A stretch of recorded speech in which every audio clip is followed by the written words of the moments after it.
हिडिंबा पांडव कुल की सबसे पहले बनने वाली वधू बनी थी। लाक्षागृह यानी लाह के बने घर को जब दुर्योधन एवं मामा शकुनि की योजना के अनुसार जलाया गया, तब पांचों पांडव अपनी माता कुंती समेत उसी भवन में थे। इन सभी की हत्या करने हेतु ऐसा किया गया था।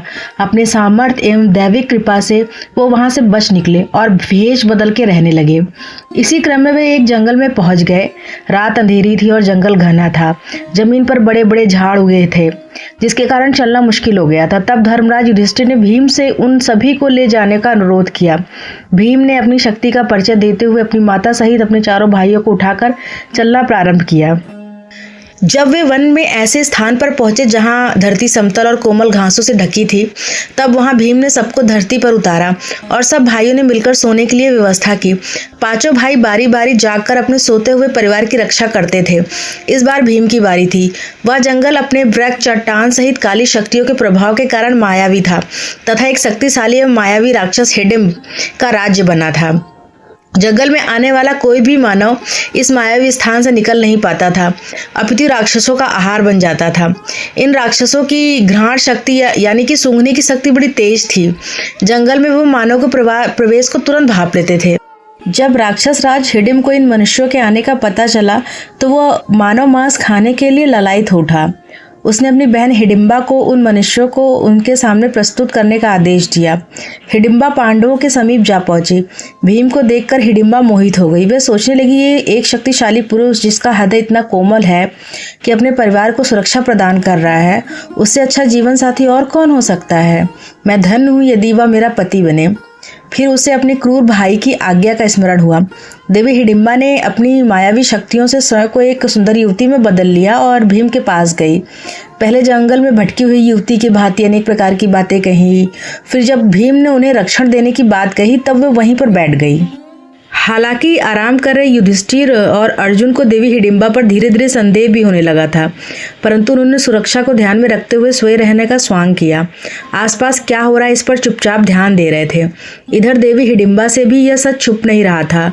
तब उन्होंने भीम को बता दिया कि मुझे मेरे भाई राक्षस राज हिडिंब ने आप सभी को भ्रमित कर उस तक पहुंचाने के लिए प्रतिनियुक्त किया है, परंतु आपको देखकर मैं आपसे प्रेम करने लगी हूँ। मैं आपसे विवाह करना चाहती हूँ। मैं आप सभी को यहाँ से बाहर निकालने का रास्ता बता देती हूँ। मेरे भाई हिडिंब बहुत ही पराक्रमी, मायावी और क्रूर हैं।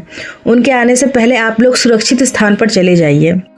भीम ने उत्तर देते हुए कहा, देवी मैं आपको नहीं जानता, परंतु आपको इतना बता दूं कि हम पांचों भाई क्षमता में किसी से कम नहीं हैं। मैं अकेला ही किसी भी राक्षस को समाप्त करने में सक्षम हूं, इसलिए मुझे इनकी निंदा भंग करने की आवश्यकता नहीं है। अब ध्यान से उन महान मनुष्य को देखिए। वे धर्मराज है, मेरे बड़े भाई हैं। उनकी अभी शादी नहीं हुई है। मैं भी आपसे किस प्रकार विवाह कर सकता हूँ। चर्चा चली रही थी कि राक्षस राज हिडिंब वहां पहुंच गया। अपनी बहन को ऐसे विभूषित देख वो क्रोध में भर गया। अपनी बहन और सभी पांडवों को मृत्युदंड देने का निर्णय लिया। दूर से ही अपने भाई के घातक रूप को देखकर देवी हिडिंबा भयभीत हो गई और भीम को अपने परिवार को जगाकर सुरक्षित स्थान पर लेके भागने को कहा, परंतु वो कह भी किससे रही थी? महाबली भीम से, जिन्हें राक्षसों और जानवरों से लड़ना पसंद था। भीम ने हिडिंबा से कहा, ये याचना अनुचित है। मैं पीठ दिखाकर भागने वालों में से नहीं, ना ही ऐसे राक्षस की दुर्दशा के लिए अपने परिवार की निंदा भंग करूंगा। युधिष्ठिर एवं अर्जुन सतर्क हो सब सुन रहे थे, परंतु सोए मनुष्य की भांति स्थिर थे। भीम ने क्षण भर में हिडिंब को पकड़ कर घसीटते हुए दूर स्थान पर पटक दिया। ये देख युधिष्ठिर एवं अर्जुन उठने का स्वांग करने लगे। जागता देख हिडिंबा ने विनम्रता पूर्वक पांडवों को सब बताया। बाकी सब हिडिंबा की बात सुन रहे थे, परंतु युधिष्ठिर एवं अर्जुन का पूरा ध्यान भीम पर था। अर्जुन ने भीम से चिल्लाकर कहा, भ्राता भीम, इस राक्षस का वध अतिशीघ्र कीजिए। यह सुन भीम ने घातक प्रहार से हिडिंब की पीठ के टुकड़े टुकड़े कर दिए। हिडिंब का वध होते ही सारे राक्षस भीम के सामने घुटने टेक के बैठ गए और उन्हें अपना राजा मान लिया। तभी भीम ने कहा, मैं तुम्हारा राजा कैसे हो सकता हूँ? तुम राक्षस हो और मैं मनुष्य हूँ।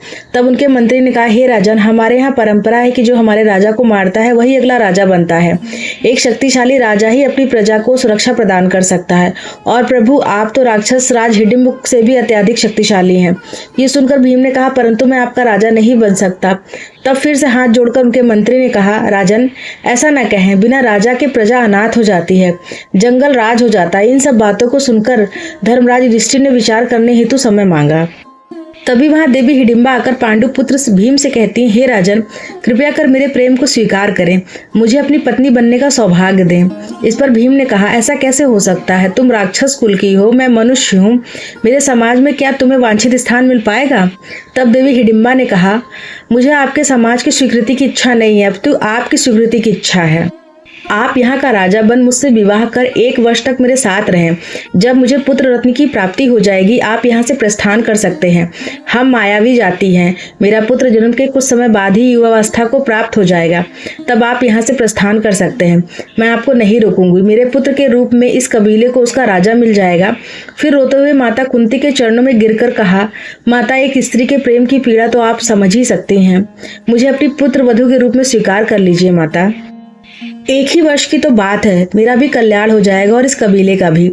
माता कुंती ने देवी हिडिंबा से कहा, हे पुत्री, तुम्हारी बातें तो धर्म संगत लग रही हैं, मुझे विचार करने का समय दो।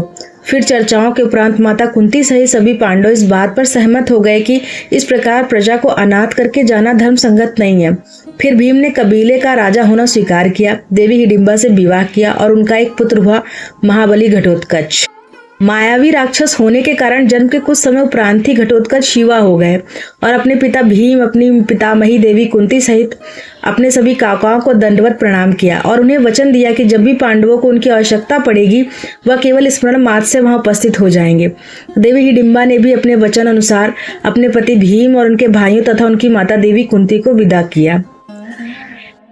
फ्रेंड्स, अगर स्टोरी पसंद आई है तो प्लीज़ वीडियो को लाइक, शेयर एंड सब्सक्राइब कर दीजिएगा और प्लीज़ कमेंट भी करिएगा। मिलते हैं नेक्स्ट वीडियो में। Thank you so much.